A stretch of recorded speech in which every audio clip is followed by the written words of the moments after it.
sallam ni kila bondongo ani momo blani kila ba Muhammad ko kana sibilo mena ala idien ijafa moma mo ko ke mo fe nana to ko mu kala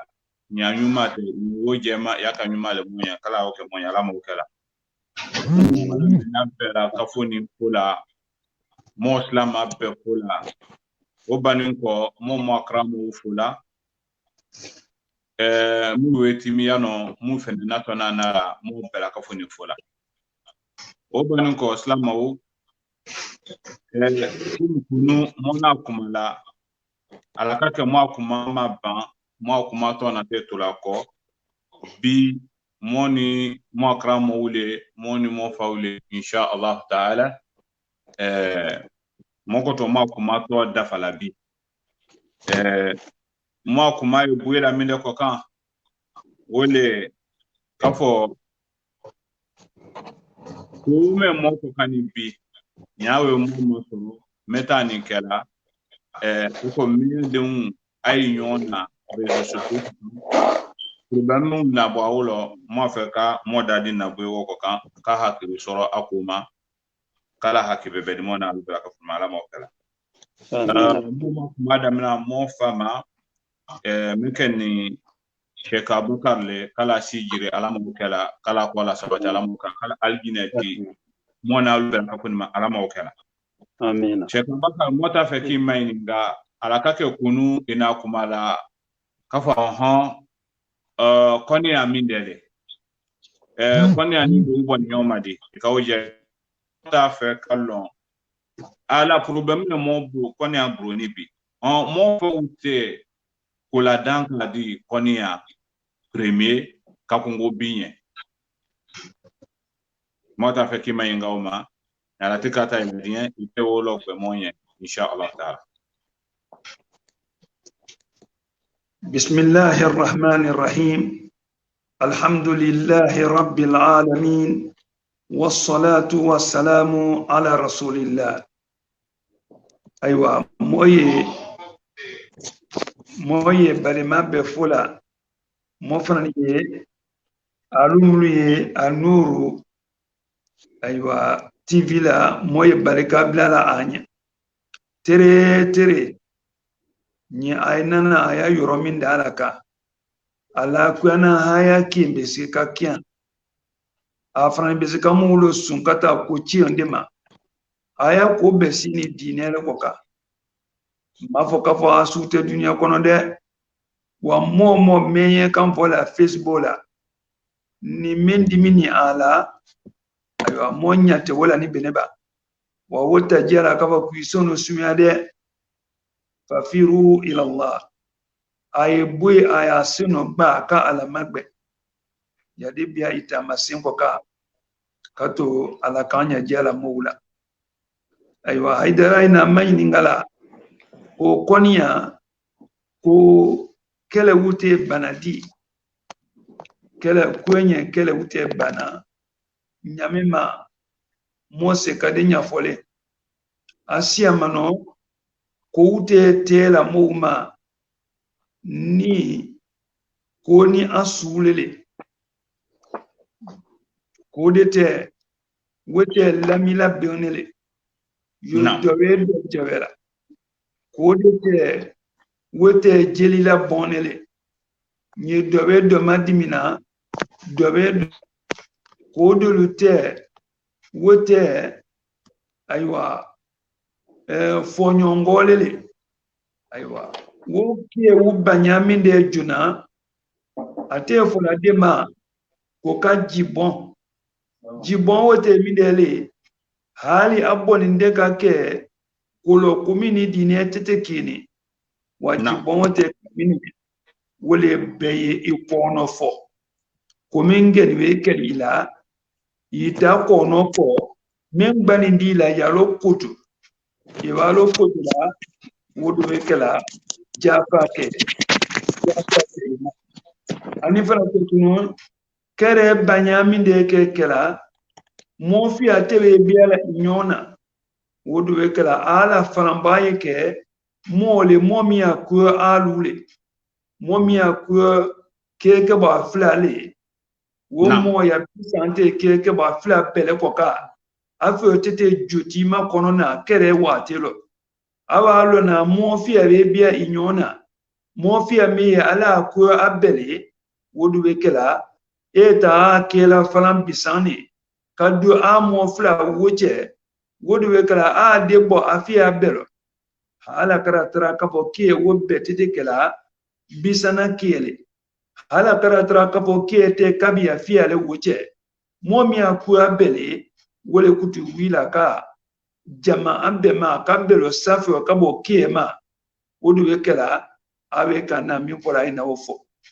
kaba ko kote kela mola nyate kela ini ifu musole woche atete kun ilo ye kola tonge imusola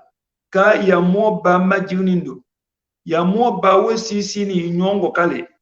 ya mo ba dele mole momi ya ko ile sur le luma ifata bona wala momi ya ko ile sur le ibata bona atete kun ilo wolo wekala ini imuso ya kie yo wolo jenje woti nyana imuso be kasla utu ka ikuo wo kele magbe wo kie wo baninewe ni do ma wo kie bante ikoto kie gbele suola wo ko mi abon katimi imuso ya kie toro ya koka tamba kotuno la simo ya mine mona fola kunu la simo ya na dona kie belo ka kie be baraka bolo ini mo mi la sinyo male wowe nara ituala kie da kundo ki imia ibioma kafu yemi de mana kan vola ni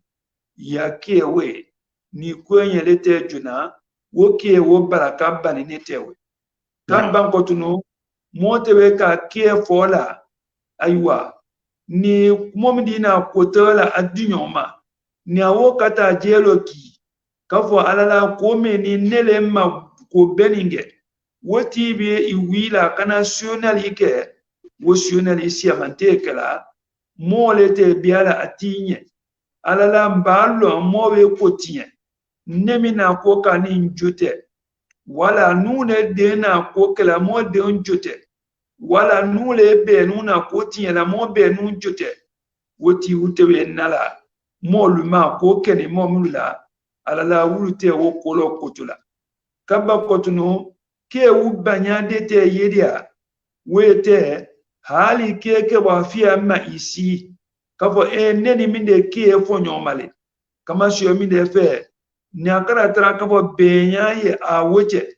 benya wodelu ye benya masunya nune benya wodelu fanani ye benya majenje nune benya masunya no wodelu tekela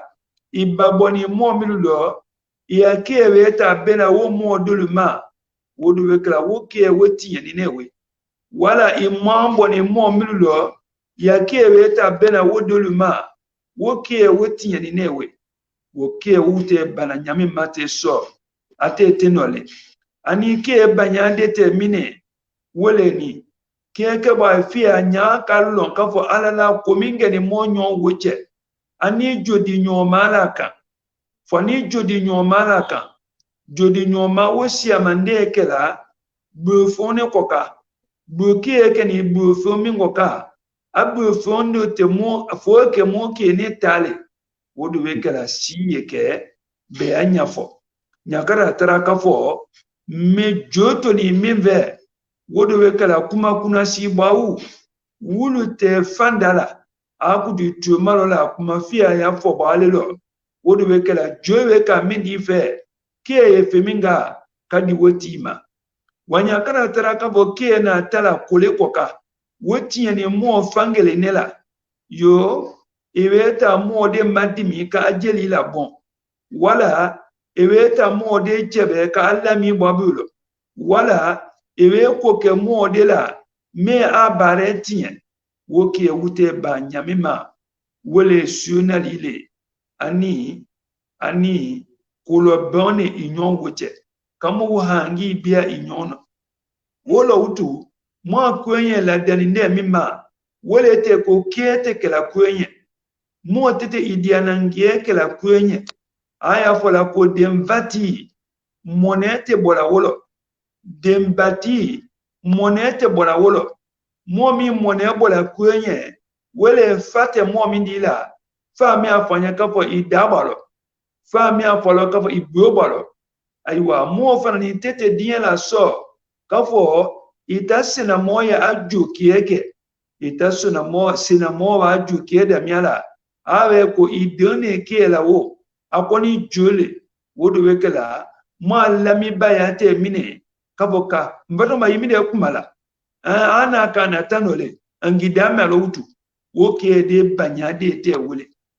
utu moni alu nani yoromidi ani bi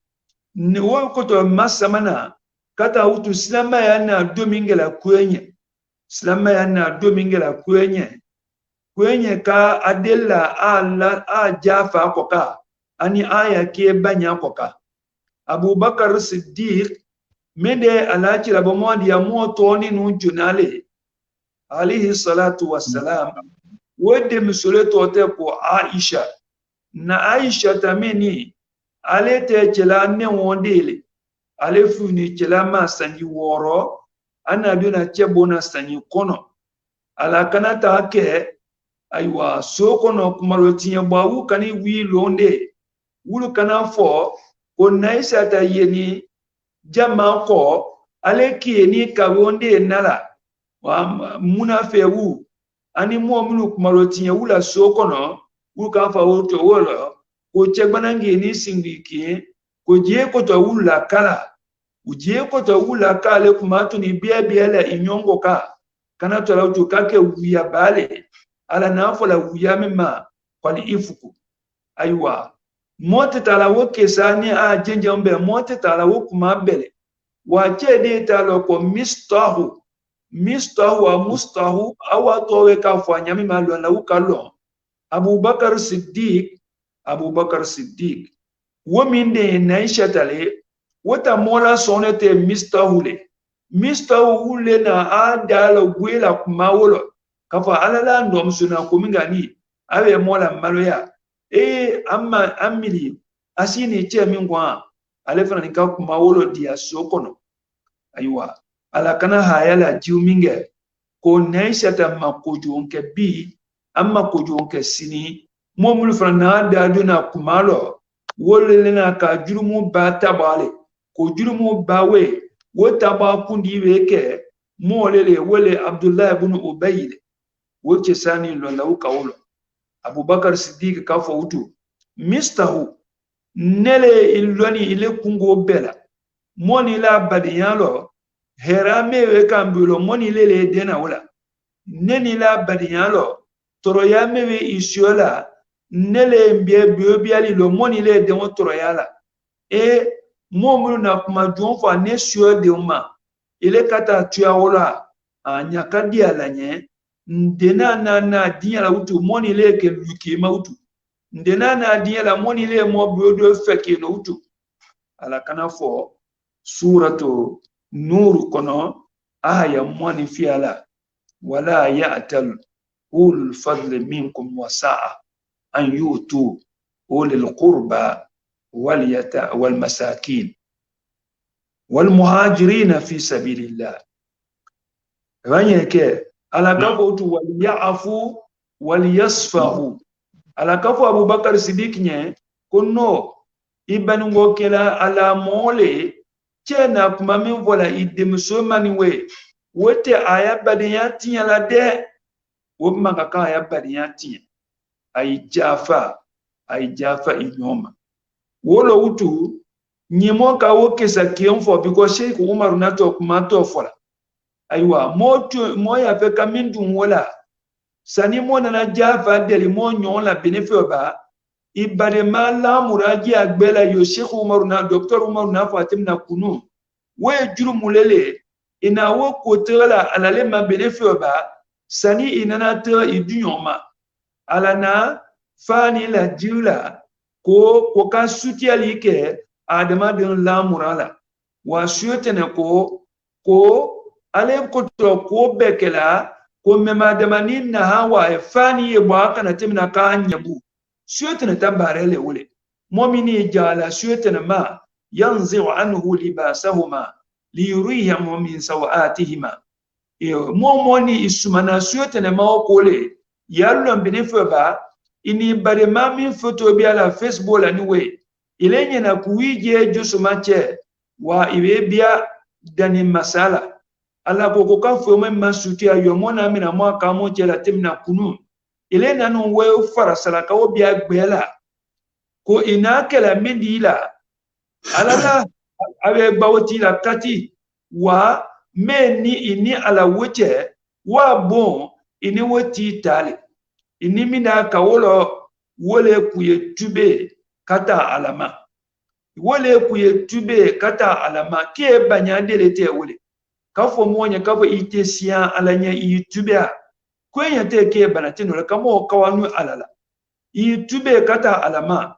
tube wodo ka fenzaba mine afingi mo weyina atofia we ini alale woche tube kala fenzaba mina ajunale ye ibuobo ite komino ibuobo lo nyakata tara kafo mo miluna bare maufoto la jela kabia Facebook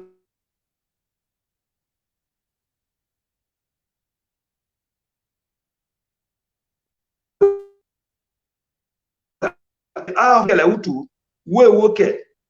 tube ka ibuobo abelo nalo ya cheki ya foko telefone aywa tube kafo sembo akolo akadeka utu ana aka momdila ni akadeka wala utu afana akadeka mogbela utu fa huwa ma ko al-iqla'u min adh-dhanbi ye ije sembo ale ko cheju kelo ikadeka utu de ile mi afeko ala ijapa ima afia naye midele wale ala azmu alla yauda ila dhanbi fima baqiya min umrihi ko ye alla yukono ko kata maurukara siki amala elete mode photo bia Facebook la utu tum nyika fo alanye wa wote fo la mo wuche made we fo la ini ala lenye bawo mo kakaka kosho ya tube fam mino wale isembo le barelo wa fo kapon dade ka utu we ni alale woche de yiwo fo la ideni masalenya ani asaba naye mine annadamu ala ma fata ye dimisa ina itu photo la bomingani ye dimisa we dimisa ye fo la mo wulenya ibisika ko mo nyede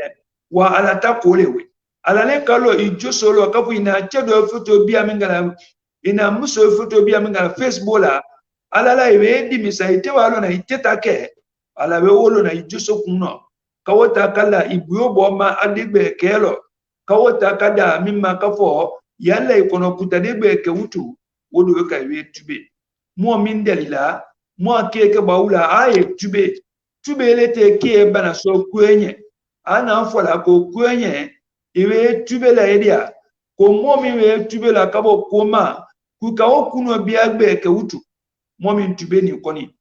asabana mo afeka minyi ni mo bare maula wale at-ta'zir wale jamaa de kakula tonke jamaa de na kakula tonke diwe jamaa belete de na so awe boma la yena jamaa lo ado bani duma fanta koma uro ka sukono mo bede ka akere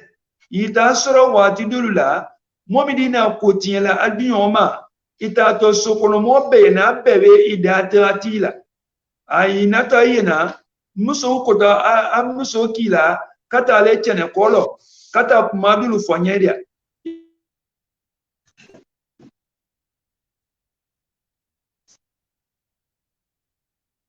corona kosa aita kuma anyeria wojate ma ta'ziru me ma jama bulo mo jama ka kula tonke mo wula mo muluna atu wufuto bia la Facebook la ni akata taraka fo ama tube kaboma ama tube mingo kabama moni mini aka ile mimi ye a frenche ya lo Facebook la nyawi ba mafwale ko to akobekela atu wu makrone mtu wu nyebule le kabia Facebook la wodo wekela jama ye de sien kene ka Facebook black ko sa alon ka fo jama be moni ama bawo moye dunia mingono ni bi tie me mo kuna aywa malo bele wule we si dunia kuna ewe ta la kele nya beni malo bele ya koma malo bele wule ko to kitite wala aywa shairuna fa wema ya a'dala nasi illa fi muamalati fika al-khisamu wa anta al-khasmu wa anta al-hakamu ile ni momi kela wowe ka kitila wale ya kitita kunderia wolo utu amo mojija wodo ka kiete bananyama so adeletewe monyi awe kuke ka kosuminge mo bale maula amoye ite atila nyakara trakava ati bani tube koma nyakara trakava ati bani jafa di koma halati kaka mo bale male he Kabu bun Malik que c'est como moka fola nganana do wota fano Kabu bun Malik wona kode tinya la Madine amma la wi islama ya tinya made wa ala na defo dele duna ambu mate do wota ka keke dialo ale do akose ko kwatita keke dialo bi amma bo dinela gbe anya kono amma bo chela gbe anya kono amma bo chela soso kono chela kose koni ale ni momu na kose ko la kabo keke dialo wolo bekana ita dalilu de fo chilanye dalilu mina chilam to ayeda chiladu jafa ima doute tuye folale doute wuya folale wale koko alala ndese wuya fo chilanye chila nze ko ni dalilu tetena ijangolo to teta njerene te gbita imso udo ko tetena luma ta role bu tetena te naloti ya le propara chila melon zone chila kafo aywa imabo nafe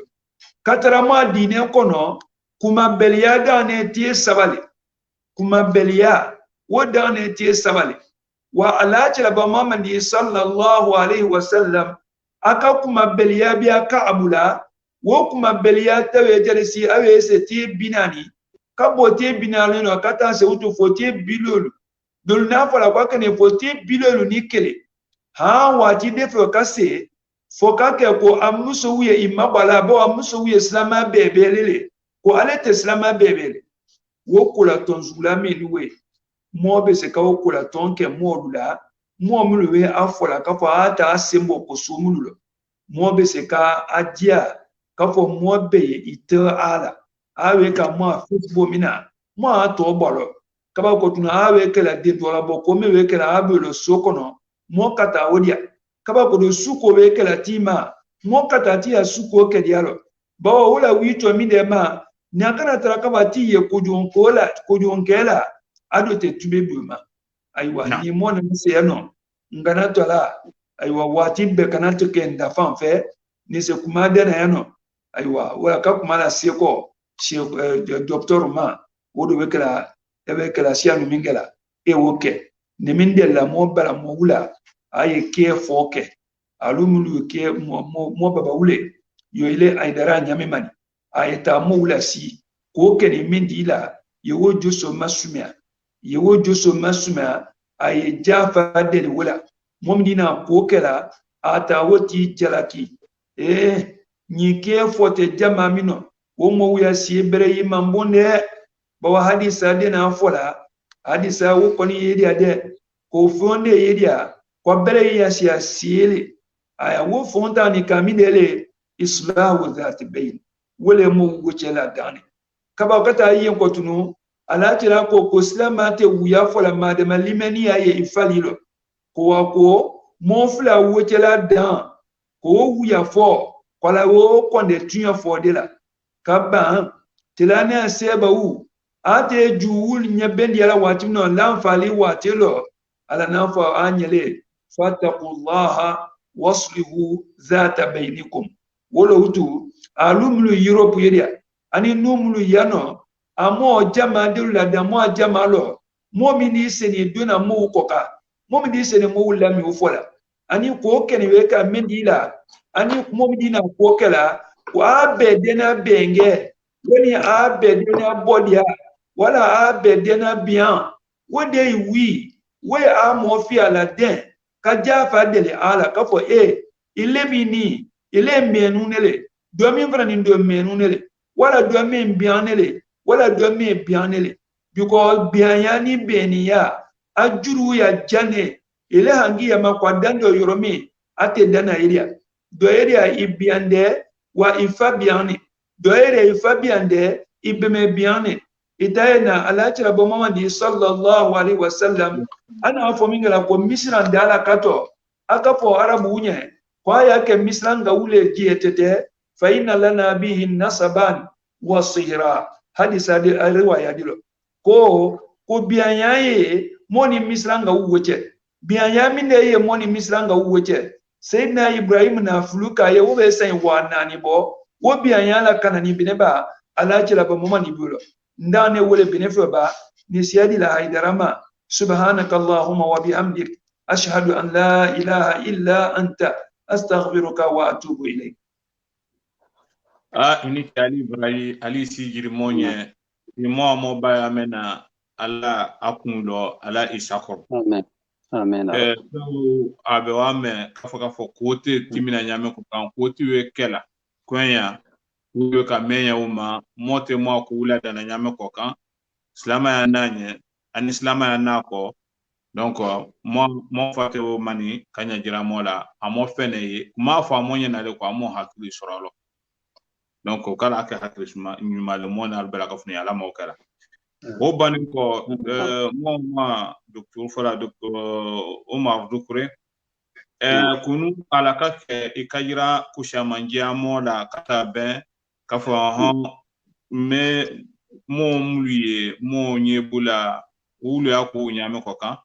mota fe mote mo kuma to tun yona slama ya na minde fola kata be adama de mo jebera ou bien un mo muti ne miala mo ma ou bien kamu nyebu jama nyakoro akaka to réseaux sociaux ba akaka to jama le nyakoro bero ba slama ya na minde fo ma parce que moi communauté romano ni aweti wati be mu nyon maliki nyon jebe mu nyon maliki nyon otosi dul froye no ufe uwe adana timi uka ko konya ko aka jebe aka ko mafala ay konya ka ule ma amu mebe jebe alo ko konya ka ya tefene konya ka utano le mu nuwe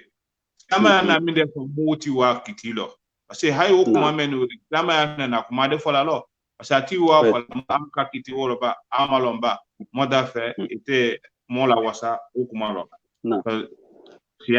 alhamdulillah wa salatu wassalamu ala rasulillah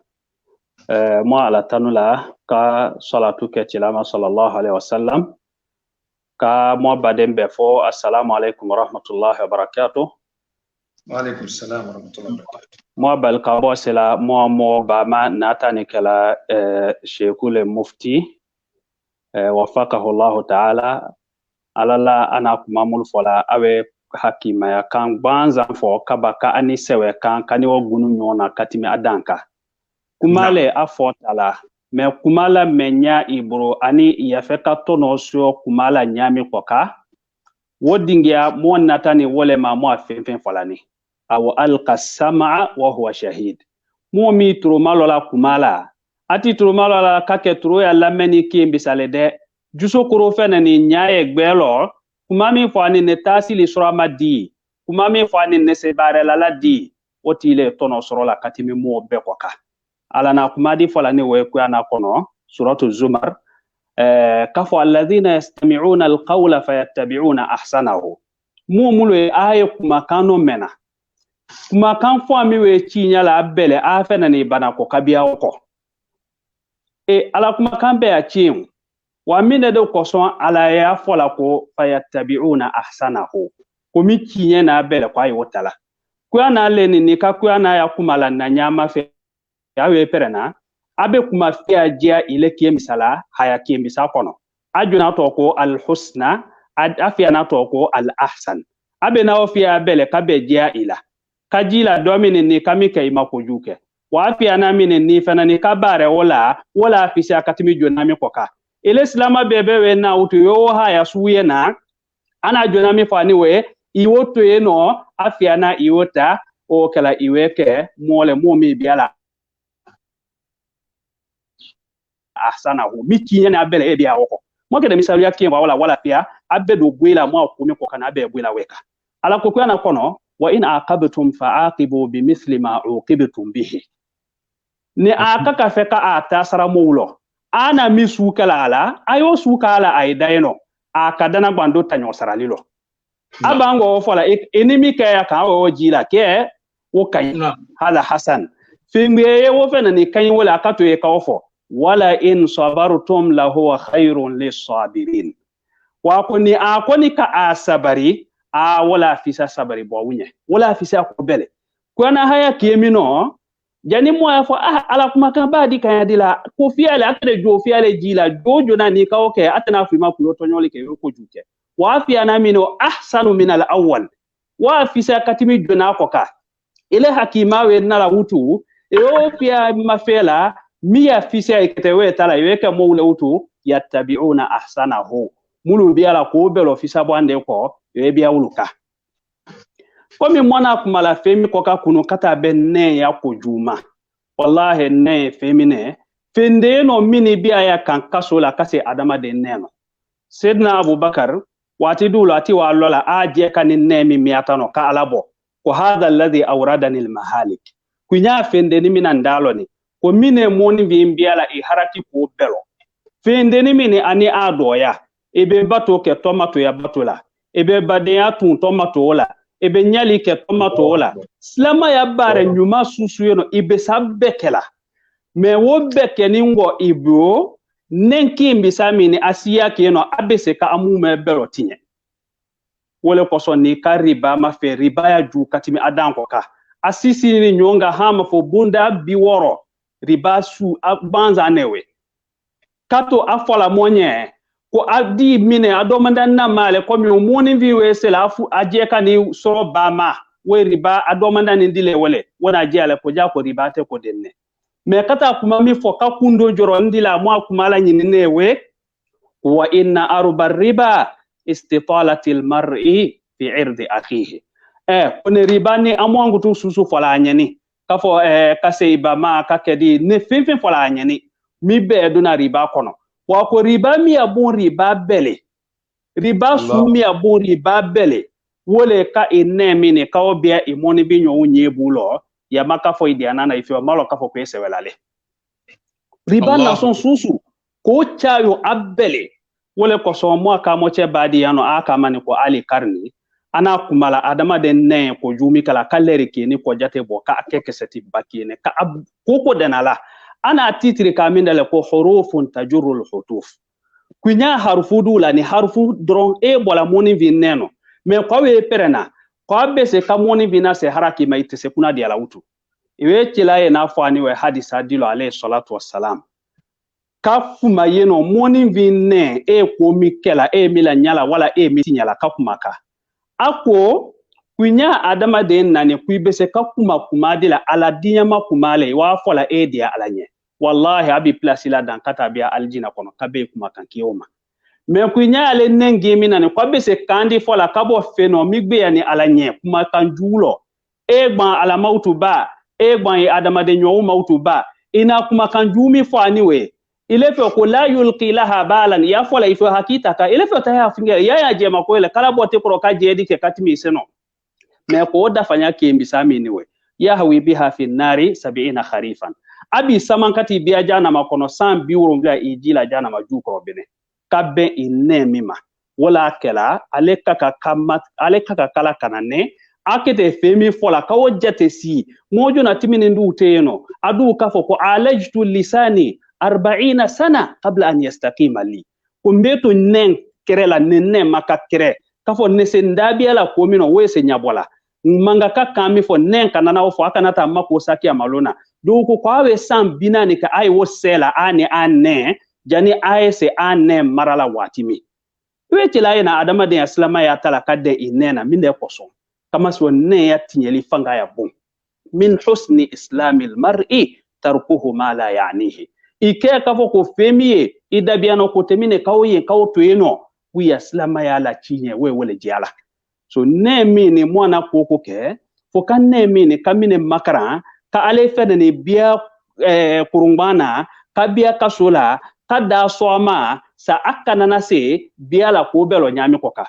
iwaye na kilana fala alayhi salatu wassalam wal muslimu man salima al muslimuna min lisanihi wa yadihi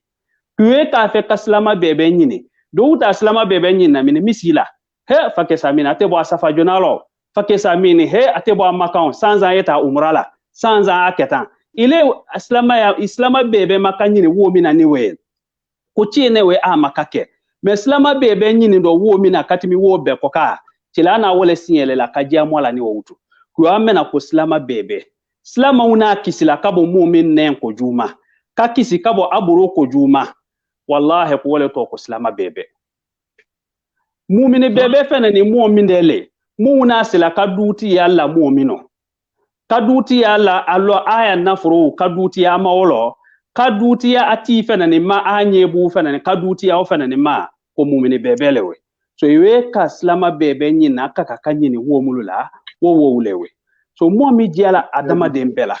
bibi minoni ewe duna isibona ni kadatu ima asia monzia mono ya ala soso we doya me ibese tola isibonge on fenen la femi yeno abese kito isibona bonda so ni ima e jamana makatinye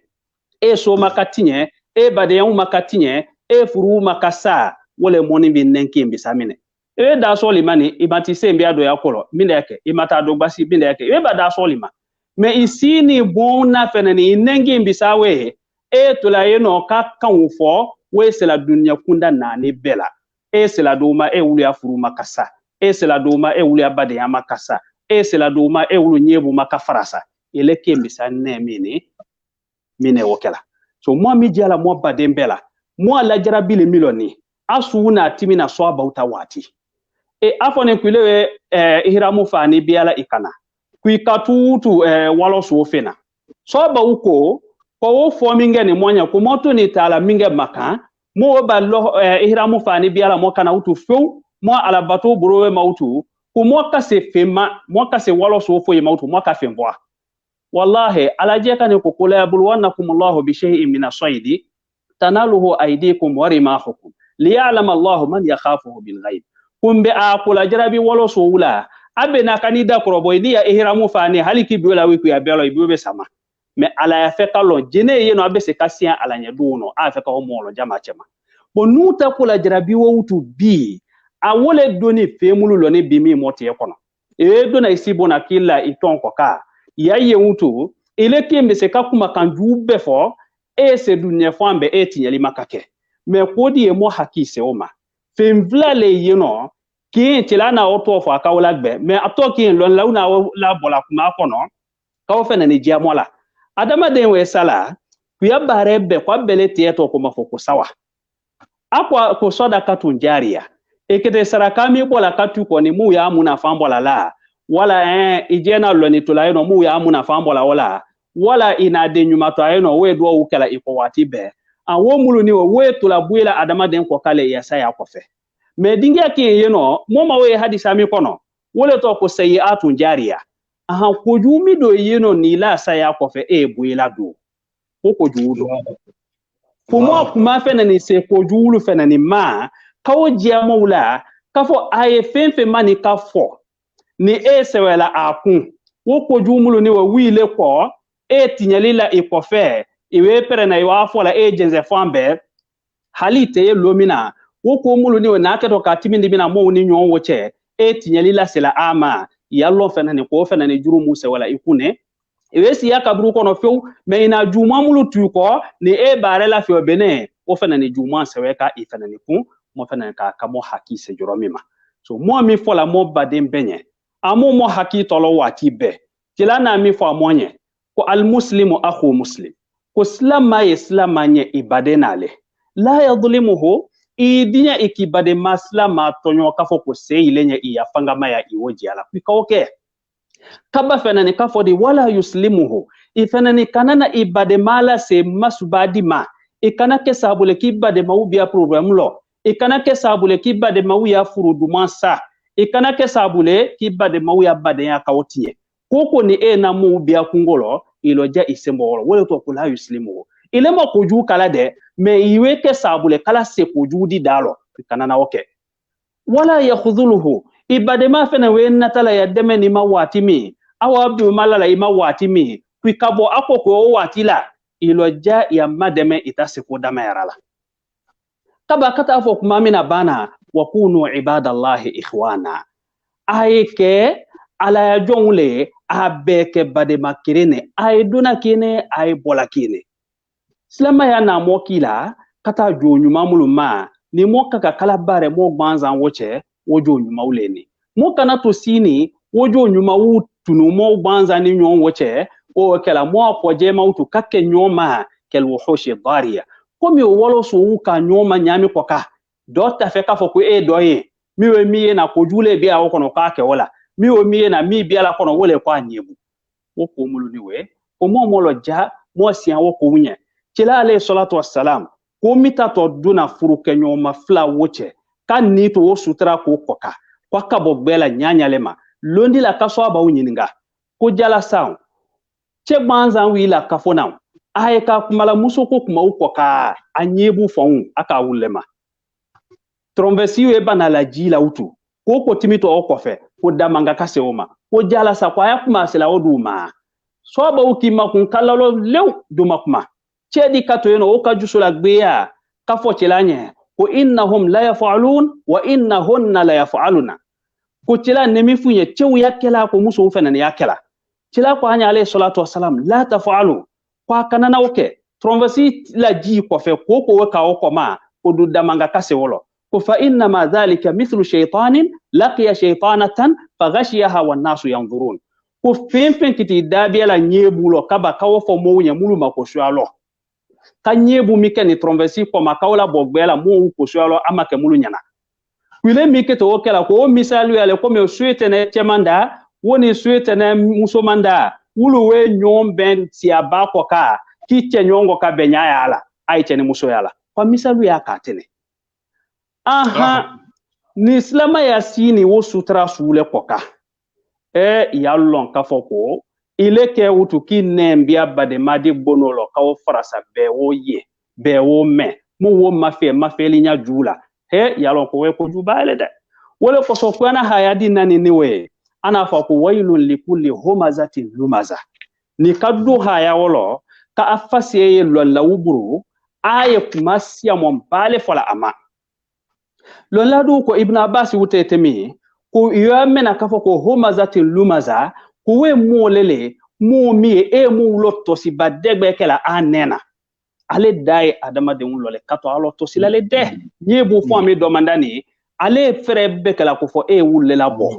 kwikawe ye mo la niwe ko dondo kuma o kono ko gbolo mi ko ye ko gbolo kaka kase mo muluma ko ale o modu lele lon la du ka fase Sufyanu Sauri wu ka kuma juufo mo ma anyena ani ka kuma juufo mo ma anyakoma ko fia bele ko kama so nula fani ko na mi fola ko sonalo ko ndo na fanya ko na mi fo ko ne kumbe sa fanya na ke ko ka fulenye lon la du tani fase mi ko ka kwikas afanya ko ikafo anya komao kwa fia be dona haya mi kono ko gbalo yin o fia be koka kama so du ya fallo gbasila wolema iwa fa se mena tilaje kan bi oniwe ana kumala mo ka kuma mo ni bi ko ana fale ko zikru ka akhaka bima yakra kwike ka fimbo ibadema migbe yananye aje mafo ye kanya na baye ka kode ama wo fode ifoni mi fola amaniwe madama ne atafeka wo me wo lotala eledo amaka fo ya fola ni odo tedi alanye ikawo kanya na uto ikawo ka ko uto wo bebe se kado haya mi kono niki poselo ni lawu ya faseli uma so iwaye nani wa ala nafala wala talmizu anfusakum lon lawu nafala ko anfusakum ko minde kan ko fone ko aka nyono tosi ko minde ko son ko fone ala bi suratu hujurat kono aka sura ma ko suratul akhlaq ko jonyuma ko fo sura kama so muka kata manyanya mana bele fo amonye alimu atere minoni bi kibalo kiwe fingela jenze fambe do yeno kumadi we fola kumami je biani ne abebele babebe ta wata koro kala jenza ata dunyo wula afeta ma fela bo wokuma kurumulu ni wani do wula jenzen wakato wulu kun sayiatu jariya hali ya saya ko fe woko jumi ne we woko ni sewenne wo wutu i wojuru mu makasro so ko mo hakisi joromi ma mitato bena moni bi kakuma ju fo nyoma inena mitato bena wo fonbe ama ko mi leri tala kuma to ko fe mo se danaye Sheikh Omar iniche Ali Ibrahim Islam au mo lini mo be barka pola to maro kunyumala mo se kame fo meya wunye mulu Europeano mulu Amerique mulu Australie mulu Frafina kuma bakin wo fo kuma me konani wo ka kamona alu be falma shido ka fo ko maju ka fa dama de ile ka fo isro bo afe ko maju ole ki idado ibadema unye bulo nusu susini mo boku mawoko ay jafama a agbe ni mo woku mawo mebi mo bade mawo muliye mo belewe mo be mo nena tanga akake ku Facebook ko kamba akake ku asusu ko kamba akaka nyena leba amo dien ala koson amo mo nela tanga ku kabo mo bade mau lebu forma kuma membe ko pasitira kuma kane ni moka bueno mo kuma dila mo mu tebama ni kan Sheikh Jibril kuma le mema jini London Sheikh Jibril alaka ke kunu ina kumala kata ben ka fo ko ko moka ka mo réseaux sociaux meni ko moka ka o kuma falin kayi nyagbere ben mo tono suralo nyamema e ka mo du to fo lon la du to fo mulu boni Amerique e ka lon la du to fo mulu boni Chine dul fena lo wu fo ma o karambake me wulu tono suralo ko mo jebella wati mena nu amu jebella wati mena Facebook ko kan ko mo kuma nyanga ni bi hay nun mo na lu kuma mena o wali duna woti wu nu tay ka lo jebelle ka ma communauté roti ya kuma ka wojia mo afeka imaini nga yoromeno mo ka tuno tro aladi ina dinu fa kunu mota fe itadi no wasamonye ani mo aka les réseaux sociaux atinye le fama tangadi alhamdulillah ثم الصلاة والسلام على أشرف الأنبياء والمرسلين وعلى آله وأصحابه أجمعين وبعد موبي على لتنوي كسرتك كلاب محمد ما صلى الله عليه وسلم أني كسرتك أصحابه معنا بمون موما أني موبي بلا كلا كوكتاسي كما ولي لا كلا موتو كلا منديارو ألاوك آمين يا رب ما شيكو فلا بالك بلا آيا فينجلا آيا انترفاشونا مو نتو بلا آي كوشي على كوكا parce que ay timini mino moti sa fawtu me anglaw ko kal lika ota la diala parce que li dia ne kaba kal lika ko tunu atena ala diala ale likrene so sanne na se nakki son jabi ma fayla philosophie ko la ya hikma dile ala ya kulondi de kafo akakulo kati mo bekoka mon nemini ana gare ko bisaba ni saba le blala gare ko li bisaba ni saba na ken mo nyine tema ke ala kalo ko finjule aka gare ko li bisaba ni saba kawo ke kamo nemi gade nu gare ko li bisaba ni saba wole basila kaboyeno kata tinyeri ke kaba kana mo la ko tunu kako ko make ala ya hikma dilewe so ne fenere abe tinyeri ke komi na timaro ya mika kunu mo tinye fembe inyele fembe nyato adama de tinyela abe anyele fo ita kofe so bi kodu timina moka ka hikma soro wolo hala amafo bini fendile yeno ma abla mo dalango mo kanana jangaro soro ke mo beka wolo dunya bebe wolo bi nam mais jangalo gbere no mo ka fembla mo dala ka wo protéger wa ju coronale na keni ida donne e bade ma sono comme moi chez ko be timaro nyam kane sani mo na mo je protéger corona il faut wa fisa e foi ni i communauté foi kala mo ke o hangi mayale ala o ke namina ya rabbi so mbe ko ayno na to so mi dini ma monna tobula akeni here balele moma ala ko summa la tusaluna yawma idhin anin naim kota do mom mainga neme pe mana neme mida moma mo sia mambale no mo mu ya fekana Europe mo ya fekata Australia mo ya fekata jamana gbewulo kata ya dunya teke malaka u jan o neme la ka wodi numa no alo ka foko nu kungo be wara katimi wuko ka nuka ka change manike ne ngose ko 1974 1974 o watila hijira timase yaba ka bo frafina kana fragbala wo timase yaba momu balongo karama kubdu mon mina ka wo sana wona kela Allemagne la trande flale o wati aita fa Allemagne ma ko Allemagne fédéral Allemagne du l'Est wote no o capital te Berlin ne Allemagne berate no Allemagne fédéral mite risi ko ka wote Bonn ne so kubdu mon mina ka ye wo sana wo kani 1974 Zaire aya fa mabi ko Congo démocratique woni yoko savi ka jouer aina jouer mingala yoko savi ka Zaire basi bi konondo Zaire ma foi soro momu balongo karama wo make ba frafina histoire lo mine ken anaka wo wati mine ken atise ka bi ka be mo kuma mima mina ka wo wati anak sekela wo wati moni fragba ultima do nyono ba ma joueur ule ballon d'angula tobula ado titulaire ule naika bo fragba la equipe do lo fragba la equipe te tanye fe so what is a kabi AS mo chilale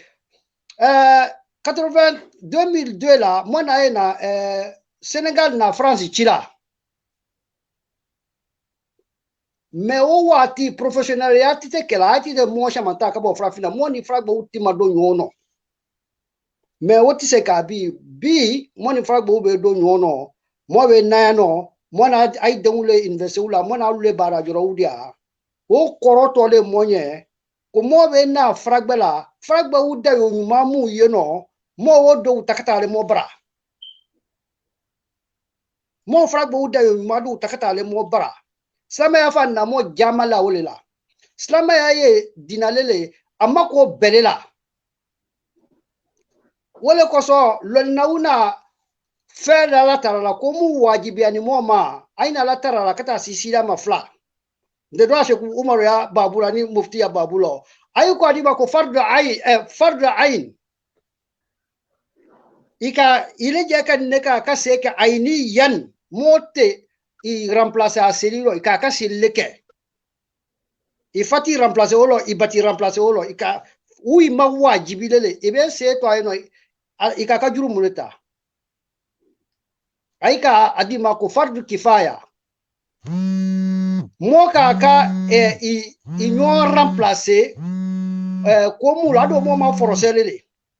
moka ki nyo remplacer ko mulo kwenya kaya ani islama ya mako sofella bemanga ka sofelle menya mo kwenya kaya ka tinye mo ma sofeli soro mo islama ya mako ka sofella ama sofeli soro mo bebe juru musoro nyamo mako ka dotoro la nyamo ma dotoro soro nu islama gutumu ni mo ko beta ba mo ma dotoro soro mo be ke juru mutole comme mo basema إذا قام به بعض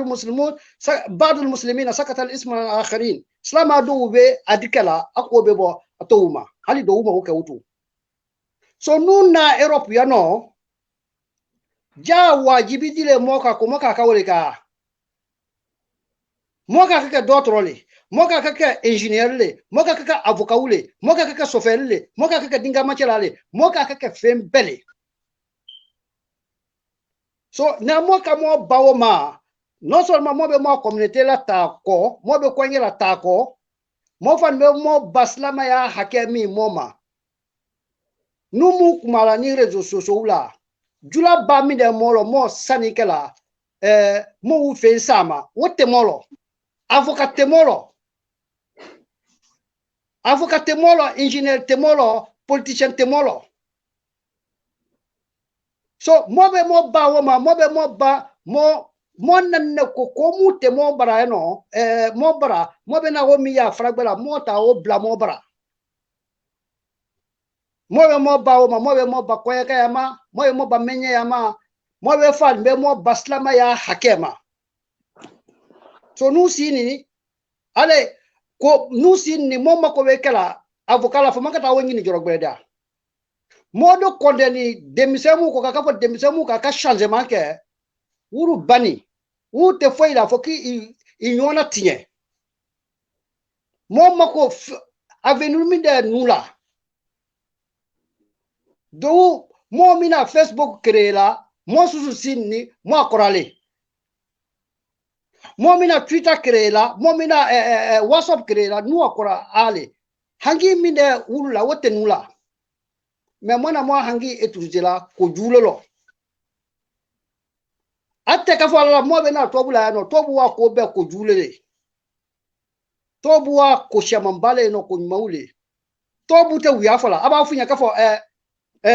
téléphone mini gigami alo itata wa ina wala alo abe femi se ba ko ka fo sukaro mini sukaro dem bikono na alo wala alo mo fa udo sinde wole ko ka nu be wo minde ke ka fo mota nyefe na mo okay fragbala seto mola le wati be yo aina sa zaila nyamika nati semte fo la balonda no momo do kida torono wobi da sebelo so na fa wolo na nu jebel le ka Facebook la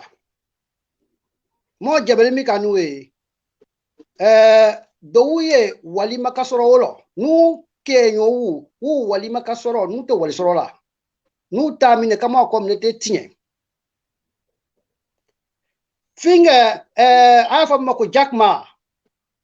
Ma lete mole atani université la ko nani ay ka fo ko itako ko ma qualifié aka fo bon ne ko ni na projet mi mrunda na projet kala ngono nda fo nakele ko kake darakela ana interneti ala fa watno ko to Alibaba créé la interneti ti ma don wati ba fo Chine mais bini nuna lu foi kisinde ka fo mo fensa Alibaba ma so chomo ba uti sakela chomo ba uti ma ba interneti ma nu lettere benama mo se na ay utiliser nyami ka cho kama communauté chi mo fani mo la ja ba utiliser ka communauté finger parce que mo krembe gagner la ka fo mo die we business bala ou be mo avocat badie il est avec plus le mo communauté ma ibe minya wolo bebi tofo wolo mima il est tissé ebe tinyali kala beti tofo mo foite non mo mi tona bola français ko si tu veux être quelqu'un il faut faire quelque chose ni la fait que fenere be itofo i kodike ava ko i kodike i konyumadi ke wole betiko Jack Ma na wula tenole torealo adam na watimno dala kelene tabro dala kele wole tabro nu susu ni frafinale ba fragbalale walidi mok mawasi dala kelene so me bili Chine makwala dunia le makwala wona sera ka family utiliser ka fingeke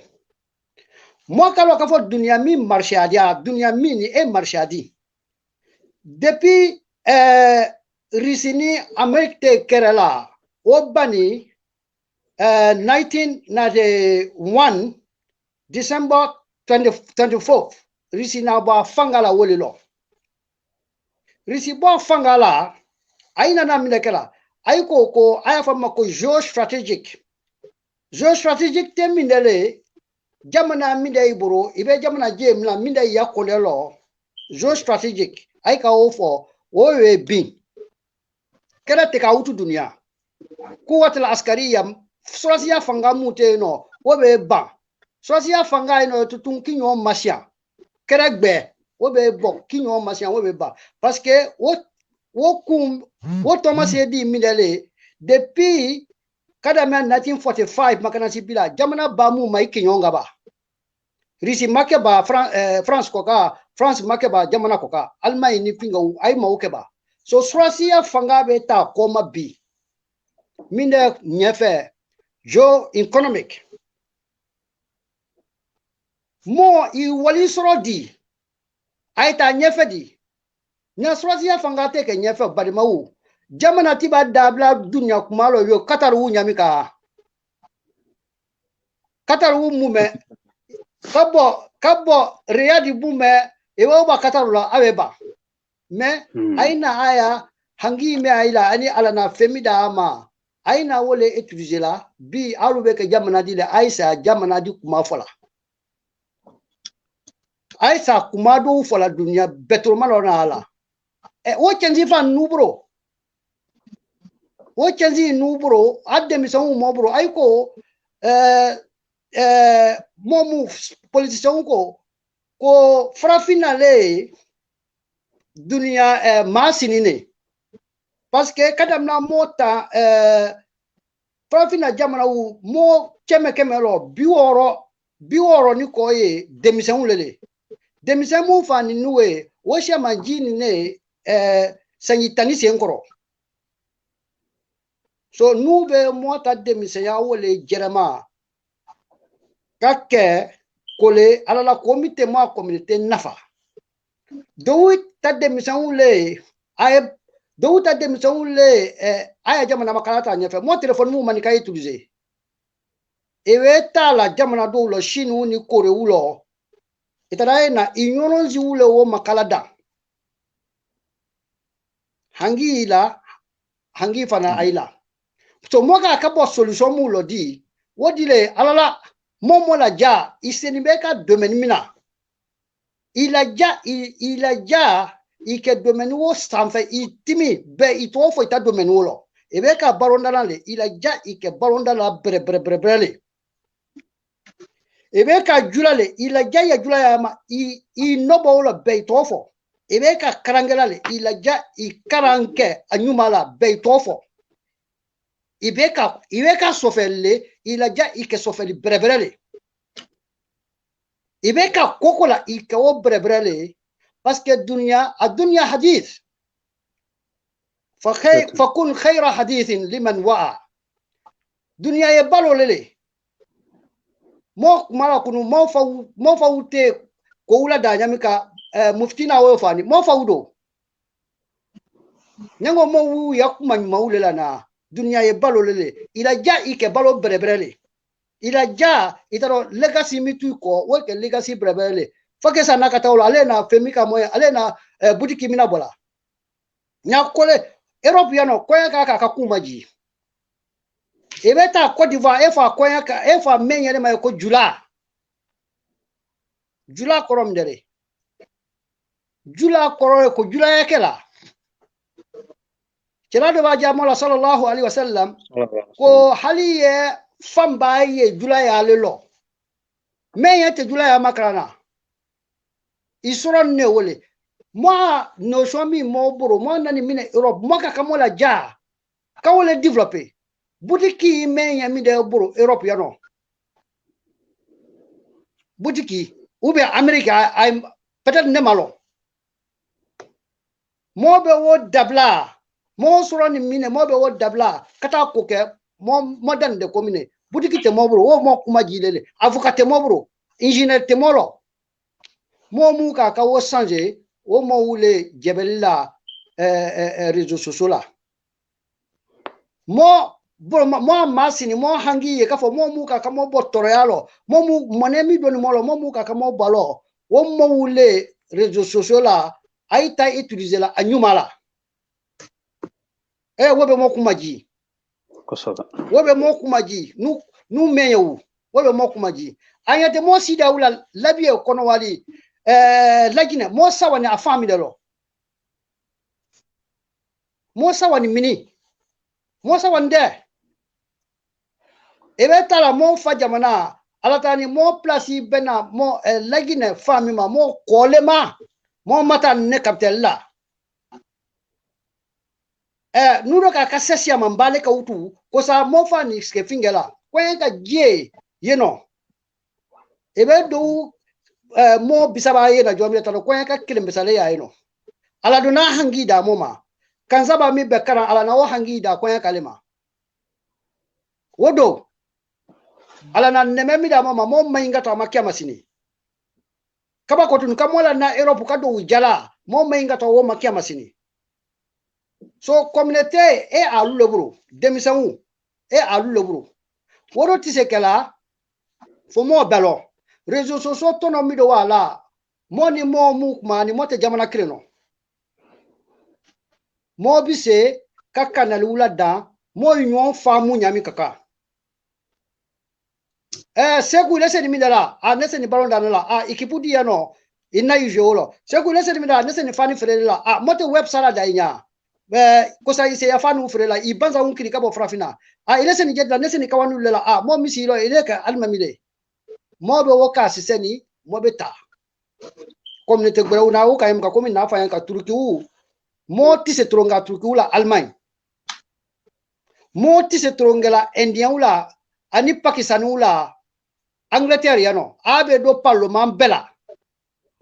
mo London mi kono ni Sidiki Khan slama abba slama afa slama wole yano London kundile Donald Trump na no ko Donald Trump te do aso kono Donald Trump ko te do ala so kono amadi anne parce que ale tale London ni so mina ken nuti so wodi kala mo susu na be se kata kala na ay réseaux sociaux uteno ay ta kala na parce que mo bo réseaux sociaux là mufti be boni Cheikh Umar be boni finga di la ibro autorité di la ibro karandi la ibro ay fa kawle fo mo wunye mais neti se ba réseaux sociaux là fende muro message tembro ne communauté la damina wo message tembro so na waka ke ne droit tembro kan si réseaux sociaux là droit foi tembro parce que fende muro ndata mi jela nde jura fe jela nde hangida muma foi modo karana nyaflale dunya telo i karana nyaflale soit iyeka ni karange i hangi mi solo ou bien i blamo ko mo mi hangi abo ile tale i be hangi ri sorolo mais mo be se jate minani mo be se hami jate lo mo demison la mo be se hami jele lo parce que wule na toka fa wule sini trafic basi ko na wo manya trafic mi boto wonya to elebe ifaye na ifate jebelle la ifana jebelle kala ele tara yena di wala ko so finga uko ilmu psychologie uko ko cheni muso ko abeka kerela ay mata deula aya kere ke finga lo parce que deunta ta tala deunta ta tala chele na de mangala kondenja ko ha kuila modio jetile ya feka ke jeti sous le dunia akolo amva na feka kile sulele dengo fa ko no kota ita modo branyini ko nemini na feka ke mo mi sule dunia wala sedna alile wotina ka sena atina sa sena alilo me nyale ba la sena alima ale nake ata mo badilele me demba la fama itesia o fe parce que ifaje lilo me nyanu nyagbani ne ka fo mo be mo fawye jebelu ni finga ule mota dai na kafa ala adama de ya guta nyale we kala mota ma ala oke ko mbese no ma ya jan so ni dai no kwa wa akhir da'wana alhamdulillahi rabbil alamin ini chali ibrahim kuma cha ewa mo hakiri wa ala uwe dia monye badi mau kumale we kala se mo pela ka funima ako amu molo ja mo ka yoro mu ke jebel ke yorole londe la mo de una kana ma imazimu le na sain binal sain bilo sain cheme parce que mo ka kanu de lo ma technicien una tona ko ko ka londe la mo futu mu effacer la ni kumba effacer et à la mini a blasa ma se bel effacer la ka photo effacer Facebook ka et à la mini be ka ki jema yinga o kitima ele ka ku wala tunu mais ata ni mini donc a kuma la sunyalo mo ko se mo ma mufti ise kalalili kaminde di mo ademisema koni ama kumambe menko ibo bismillahir rahmanir rahim alhamdulillahi rabbil alamin wassalatu wassalamu ala rasulillah aywa ne balikari blala mo kamo ba dana mina kumalani mu wiye ko mafela ne fana mafela nyagbema aywa jitele te suye nela kwenye kakolo wadini de mesenza wa mina ni kumalani kabeta kala israka nyale mu haidarale awe ko dole seneno ko mina nji osila kafo kwenye ka ji osini beneba nu mase mo bana ka mo be se jilimi ma alala mo be de misandir yi wulu ko to amma bina le ka wajiri den kale we be nji osi mo nyon ye minoni alala nyon ben kanyin bale bawo de mi matama wo fatie bagunye ni nanya aywa waywe ta malawe do yena wo fran ye ije osi le ka fa a ne sela fe menga mveso ni we ja fe be te wole ne balikale biala mo mala wunya wonye ka ala tanu ka balika bia ala nya ne mi wala ni ngono jele le bon zawani ne na mustawa mena ani momi kumala alla na kuma kana temina ani aseni akuma kan biala kelo temina wo manziabi moya la tanu ani nafe kallalili kamentun wala wele momlu ye audio ou photo biala Facebook la ni ama fara amo beden ka ati kere bawo sheikh na suratul hujurat min vola ni we afoni wo yorodi akomo ya defo mo wochelo fa in baghati idahuma ala al-ukhra faqatilu allati tabghi hatta tafi'a ila amrillah ko ni badima awafo ko kakola danke inamu foto min biala Facebook la kadeke utu ni amo kana taye watide mo wi akoma kake odu ka ko mo beden ko kuronge basulu kawulu kele mo ko dafa ni ko kele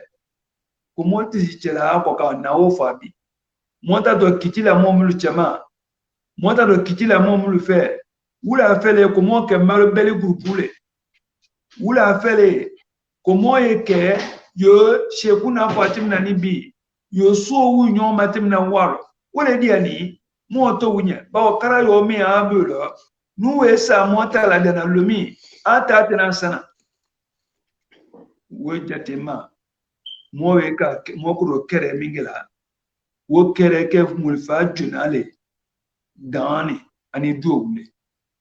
ni mo kalo mo ndi adana timini odo ka mo ati dan mo duke mo nye mo mendina abu bola asongoro korolo mo duke atinya kafo ala ya adu a tube jema ba suratul furqan kono ala ko eria yubaddilu Allahu sayiatihim hasanati ni aka tube ko akole ana ko jominga ni we ala bezika ko jonjema kaka ko bebele ani neminde la mola amoye communauté susula Mr. Krumana amo biara siami ngokani amo ko de bode nedi mo dulu e barala Kuwait na fola lone ko kamana sa bonde lonya akeni salon kalo mine la salon aka fonya kuna jirika fo mo kata fo dala wa bijika aya fa ko réseau social media mi abule Kuwait aka biawola chede labi atole Abubakar amma ko manasa bondela awoli jirikale aye moso wolime na den kadi Abubakar malabi ala Abubakar le fotoni Abubakar le kumalan sanitere wurumla dala wa kemeni ko wowe la den wote la dena jula kumbe jialo nyona de wallahi ile kwenye ka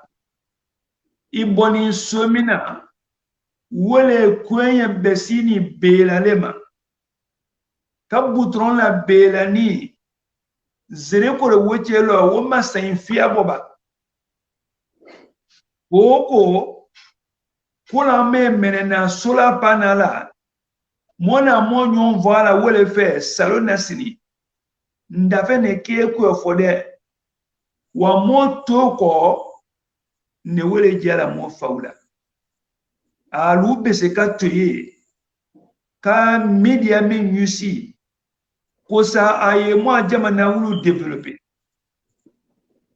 moye skala semulu sur la arabu la montagne arabu la wolo tuma nen diyo beseka diyo manyani nuye duna kuliala lumina really kemelu lete ke la scholarship really kemelu woka kabembi dala kemeni dala mwanja tema wete dila mwoma kalo ikodo fani somba wolo ikodo duni saramba wolo ikodo jiba wolo kana tola kaya ajema kake really kemesi wowe eta ke dala keme fia nyonozi mona karanka wolo alumnu bala Europe fi sabila eme kala mo misi wulano ni fi sabila ke bayi bangana mo kuno ni afete ka benyana mo weta dendo la bodiala mo bongo de on to we tunu moma mo weta la samo ne ala mo we do kala ay ka mo la biadi mo weta ko ina timindi alo mo e ba ka onu la dedi alumnu yidia abizika social media la dan me manjala ji wo kenya wo jema nde turki ubo nyele hali bimvana ne abo nyele mone alu farani salona sinine ate na nisi keme lele sansan kwa afana ndo ala dena adiyo ufero le nisi chemela dena di nisi chemela dena social media lela alu mulu ye kwenye kade mulu ye kwenye kwa Europe ani mulu a Morocco itatu ya lia mfala mi jeta tu ya lia nkanta la ibe no mi de na to akọ e ba kana tela jet ikuradi na fonda mi de ma aka social media la dan yes I so de jetesi alu mo chemele ria hi abe ayali ambia social media la moken ka obe kuna wo woli e transfer ke kana so de la so men toroni ye duko la toroni temena nyinani nye aya luna jeni na salon ani ko le la toroni temena nyinani nya aya so na jeni na si e fe utu ka wulu to ere wulu fana kasi si elon ka boka mo be fo be jeni mo tele amba nyina aluwe abo ki nyonka social media le koto wo bela no ya ye ku etika wi menga anula ni nena alu na wolu ngo ku etika wi koko ka monye ngo kwenye bese ka abeke monye moye fe makote utika mota moda mala duma ku etika unye me wo be kuno mo social media meni amu molo ja numma semina bola mo mon nafa bola kata aka tamda mi awuluni bebi nafa bola be wa adi odulu frani Europe ni Amroko wulu ya fe ko tuka adela bo ka oke alu we ka tala sala yoromi alu tala menaye abe fa ko mi makoka tuye alu ya fa ko ka oke wa wote mola kolo e fa we ma ko muso tibirikela bebe kwate sisi lobe ba tala nyikato wala etuto sisi lobo na lela ela yinana tena utu kola we lobe botala amo social media nyusi kama ko be review ke fadail al-a'mal ata riyad salih na kono ko riyad salih na kono ko kanyi mo wo bela dans social media la ne balika biara anye badi mamiri ko keni ala ay jafa mulu tola boni ay jafa ni akara taraka paani imma kolonjiala ijon itasuma sena musama sena musa makrona je ba jama chamade sena musa mulu moneni ndama wulu na komingela sena musa la alakala wi ama piangali ko sena musa makrona anyako bawo awa dado sena musa tape ku tafsiru jalalain kono jalalain kono ko ma yamna musa an yaghtasila ma'na illa annahu adar sena musa kata afani mbaka na kala kabaka mbuya afani le saubi hajar kaba nafani awe kono fi kaba tuma mbuya afani le sena musa la kun kana jamalo sena musa la kun na jamalo wona jafala atalo tebi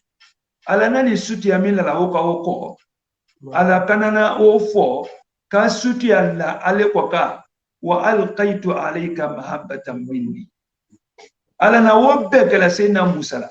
so ijafa ile mifutura bolini ijafa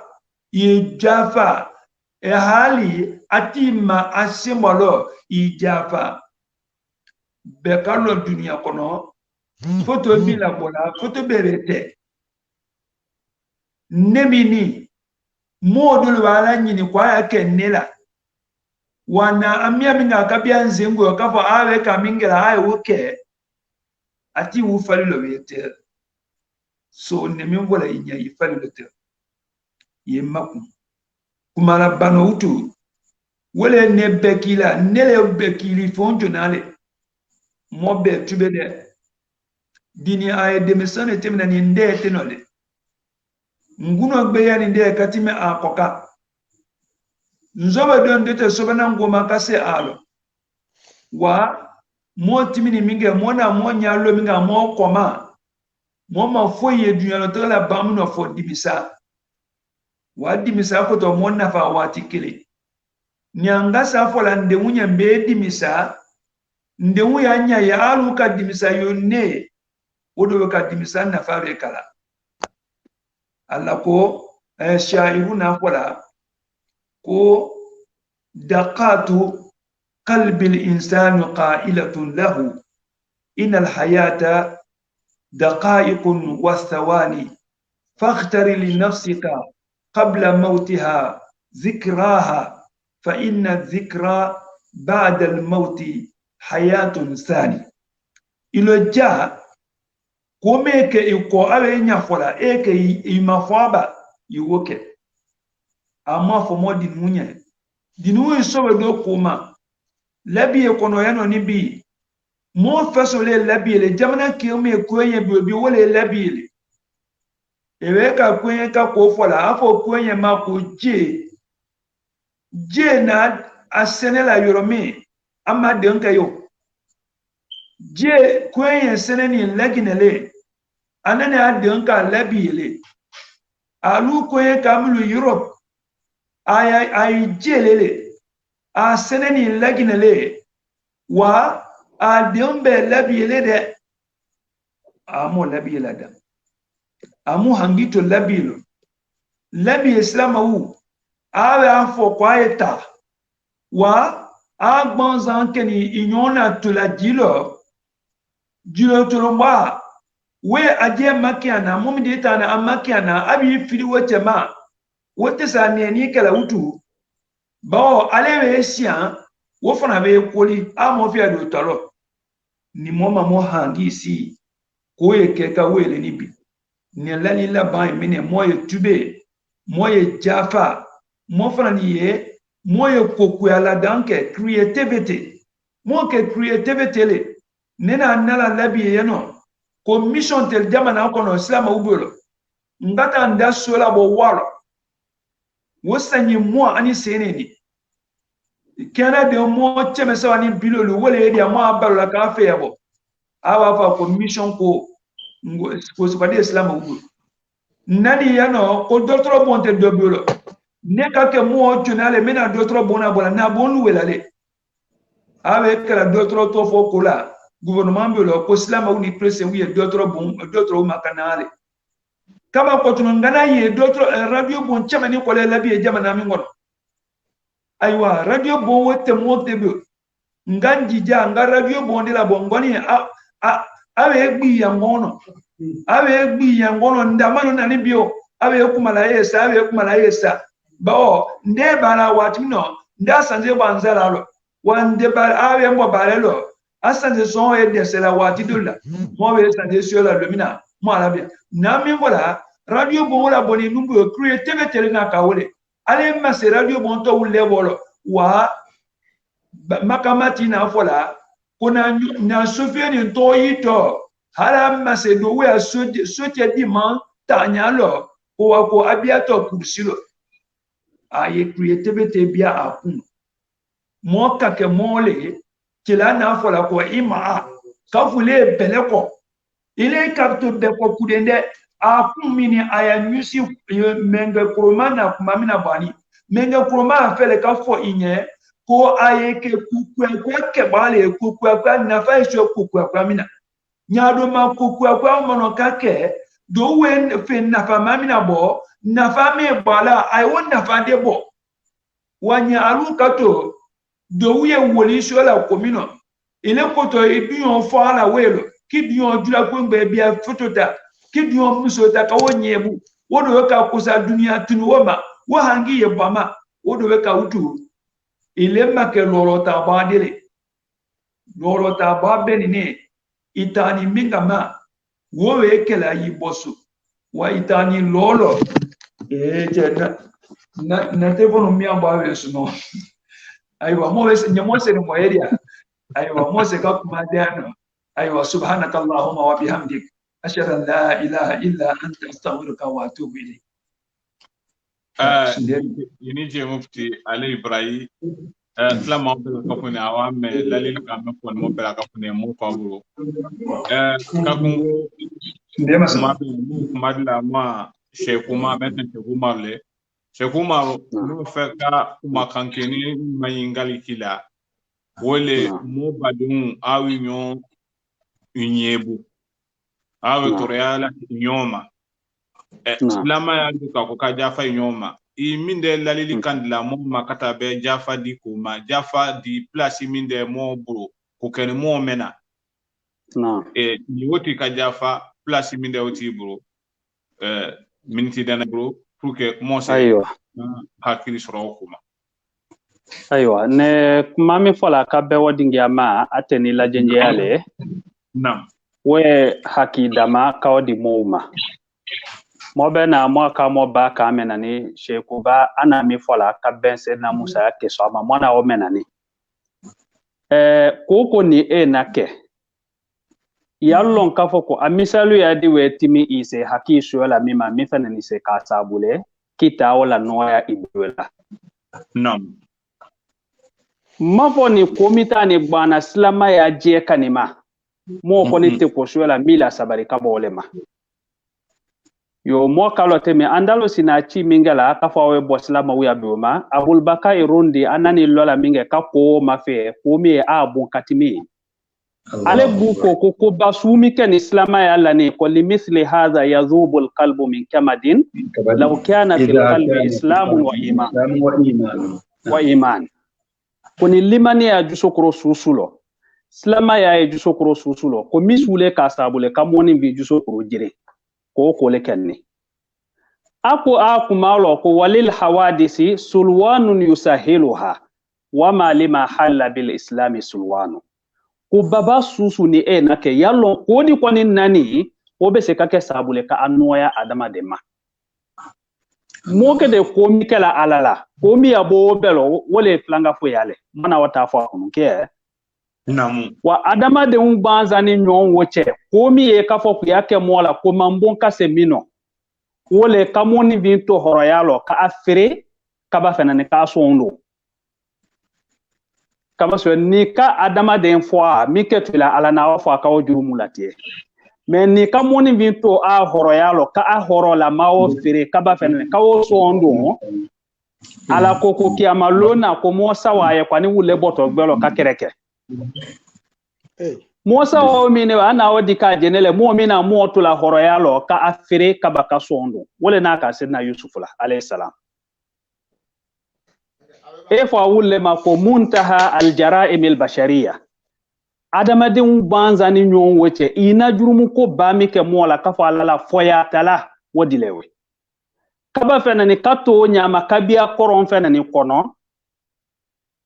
abo koron kono ka ato nyama ka fire ka horoya bodu kabia jonya lo abisa nyene ma yabe ka jonya suwolo kalo we ko jubalele me wo kuma se mingeni sedna Yusufu kafo ala we fanga di ama jafa belo mi afisa bele mo fana nkete we fani fo ma ko al afu inda al maqdira mo be se ko kilani i jafa ma kuma da ana ko sempru dile kila i jafa wolo wa ka se tunye kafo ala we pe na be se kita sara kawo se suto inya kaba ka jafa tima wala bokati mi jafa na sombeka sedna Yusufu na o jafa sule kala abade maunye ale masaya bamilo olon kana awa diala abe safola kwa ya mume be mi akata abi akasola ndafe kadi manga me ko ha ma fo aisa o mu fe nan tabi o terman ke place na olon kana place ya bon aba be chekata ake kasola amangante me na bana ni afele ka fo lolo kato agbasila na fe ka fo toroya susu si abade una o be be sekala me ana o mume bele tula yeno ka jafa abade uma ka o be se to anya kake ko makala kaso awa fere ka bo a horo ya kono ka so ndo me afana mingeni afo maso ka fo kwa kuma se oma aka ko datu ndo tenote aka ko latimi bo minde ko so o fo ni nunya ku na kono ado batimina ala ko kula kadikana fi qasasihim ibratun li ulil albab ata ne we ka hayala bane suratu Yusuf hayala bane we ko aya ke so foto anyele kan soro tasili si amwane mulu yake so ulo hakima unye be mi be fodo nyani tumade na lema ala ko lonse onangole abe sa acha mulu bomo ko sa abe sala gbasila kan so mo ne mi ni wole tinyali bela abe sala gbasila dalo afana tata ya me ala ko wolo ko tasili ya lo jene unye mo benye la li ulil albab hakima ulu kuma so mena ate timala tende aya lo millale misuka ni afo sufu kenela la a hakise oma bon moka kakata sili muluta mowe ka jafa la nyoma kulo ota sili suuleni ilewe jafa suwo kala jala sayta saratu tote zero lela ende jala ko alayhi salatu wassalam man kadhama ghaydan wa huwa qadirun ala an yunfidhahu da'ahu Allah ta'ala ala ru'usil khalaiq yawm al-qiyamah ile fin ni ka mone dilani ilo ikase ka mone okunu sedu nye tibe se ka kodike ati wula seinye be se ka ko ka ala mi fena ni mone bo ile lo o seinye ikawo to yeno kita obi aduma dani fembe wela kafona ke amalona kafo ko bewe dafa few ile kito lenle la utu kiki jama badegbe wolo amo we ko denin suma na ko bama i ko balo na ko bale welo walillahi almasalul ala sene mi korotani we ala tale awe fo ani bi yo alu Europe temini kafo ko laden badi weke modi yeno ko masa cheje kanin nati ma jama dafa wati miniwe to yeno fakesa naba makwila woti na jama wolo na kana kado badegbe di kanye jama wolo eske mo be se ka jama wolo utu miti bunya ikede nyalo chene misuola wolon kana wallahi aketu nyanale yo ilele nyalo chene ni katimi européen to be ka wolon kan so ko masa che wiki afana miki afelo de jama be dafa ni minge o wasake bon masa ya belo bunye bata ala ki misale tale ko ki amalon wesela jama o bana dafa few katta mema damata wati makasi han fo buru felona al awwalina wal akhirin bewela kafo wo jama dafa wati minwe masa ba ala akidi kila wala lela ala ruusil khalaiq kiki kana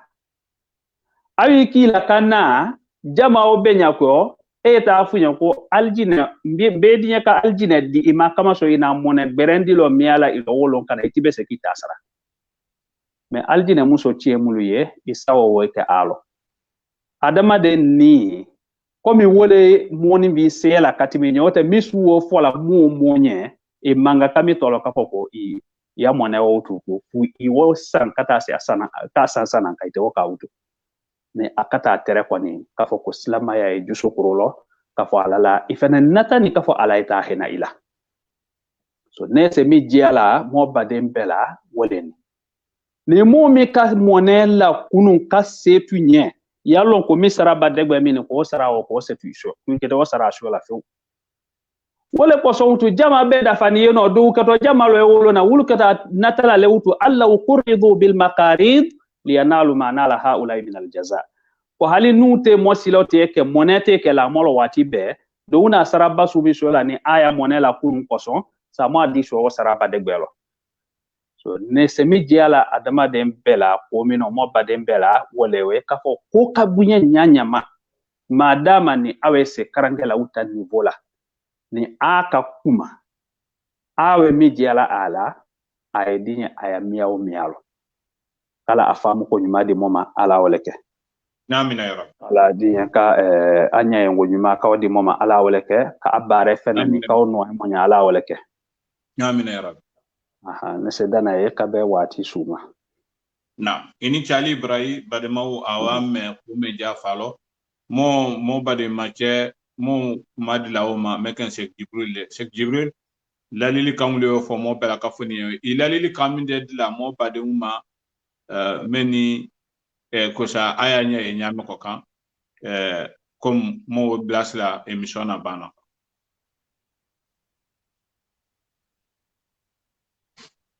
Sheikh agene le mawe non Sheikh Jibril le naam Sheikh Jibril fadal ka midito bare mauma nebro ndato kesone dia ama ay mi ajabi ma kajia ka fo mo mi be jafala mo mi be kala ben promote kala ka ben na tanye fe mo be ka o kala we iswalle makala da ajenye mona lu ya long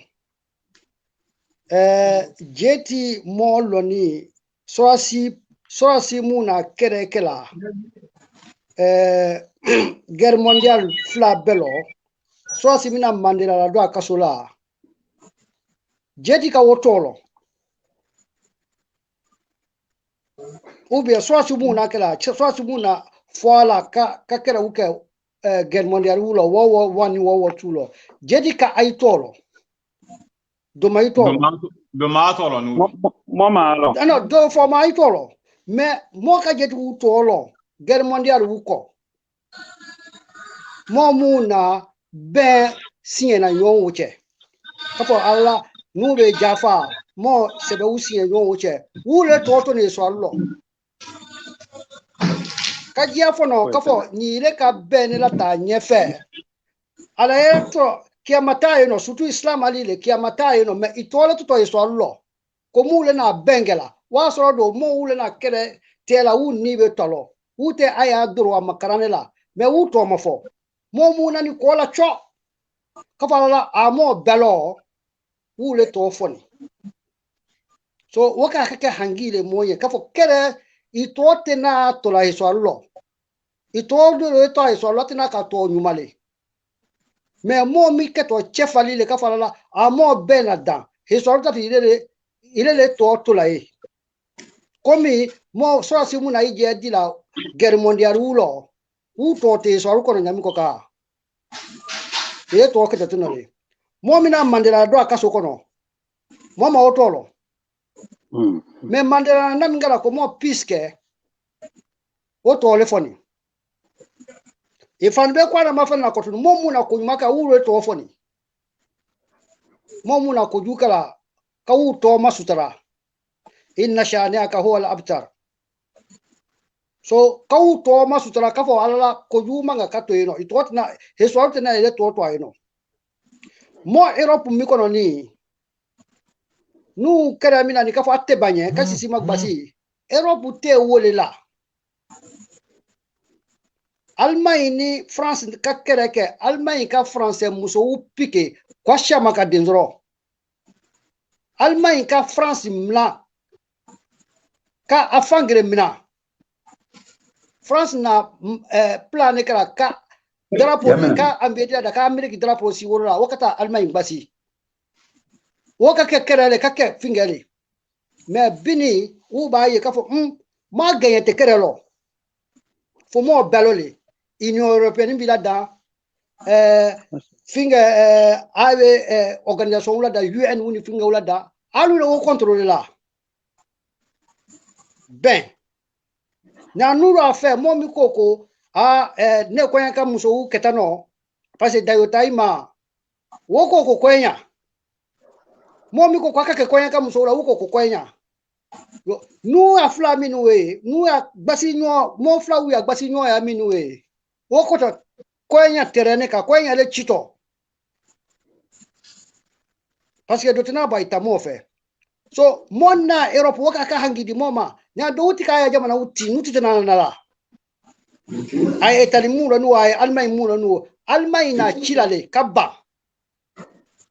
mi yalo londi kabo Berlin kata aya faso mako Düsseldorf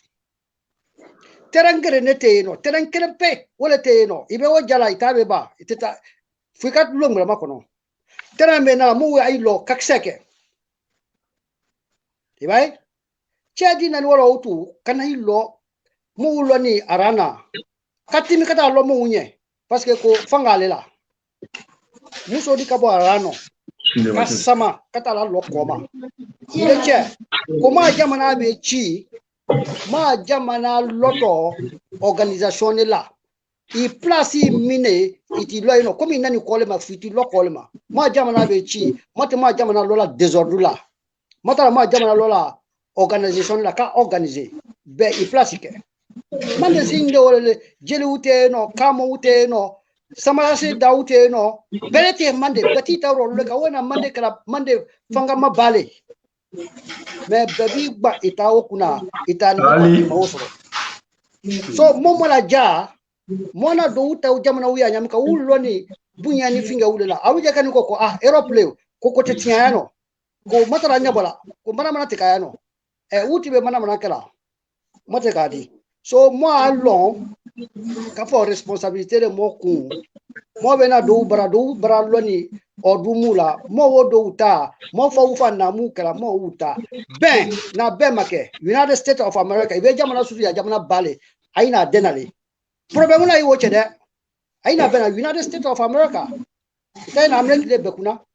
European Union wule bekuna abe mi fo dunya kula wole kala nu fani wa ambition suka kaka mola ka fala nu fani ke kotunu dunya kuna so kere ibe kere ka to fasi to le ka bo histoire ko dunya ha momu nani kere space nyana wo makko maka ay matia kere lo ay nani kuma ulele kasebe usinye kafo ay jafa moma dunya be uke championné yo Mandela uke ni championné nyamika jeti ta faka ke championné dafa ke championné ya fa ku tobo parce que to nyini ko ulo ni dafa ni hali ile ya fo ta faka ke alanye mais ila ja yaki jelenya kafa la neto to histoire lo ni dafa ke alale nya ko tunu itobe boyano itofan be bokia makotunu kala mo be sabama ala uke amin mbesa eno mbeda واخر دعوانا ان الحمد لله رب العالمين hanite ala abebrai mo se islam mo ma emission banelawe motana kumala jenya gba klasunde wati we se mo we mufti akene afeka sunde ko mo akao mo wala banla mufti ma e do ke islam bela ka foni mo bela ka foni barka bola mo fene konya ka betara la dunya kuntan nan bela idea ay brodi ngoma ay mo bo buyin mo ko se mo lambe ma mo ko se mo islam ya mo londe we ma mo ko mala bandla mufti ma e do ke islam bela ka foni mo ni kere buru ma be diyan ki akere murambla be ko se islam ya ma be ko se konya ايوه بسم الله الرحمن الرحيم aduna ne do kala alunya na komina dana ana femfem fala ana femfem kala wo be bra yidi ama ala bo kala amin kaba ko tunna ala dalla aywa ma talk show mini ay lo te kinga kilila ay kilibia ay mo maininga imilia yedi ya fe mo komi miadi kama una Sheikh Umar nani kanul mingala Sheikh Kurmana proposal mingala ani mo fa una mamlu fani ay to mo mingala kas mo sensibiliser kaba ko ka a midia ulon mo ye a kuma kan lo fe mo ya di adu alo afia na ay ke banda mi asumino ama dem na mo we bano tima telephone na kuma ni TV la kuma akadama monta da mi asumino ni tima kata jafa de moula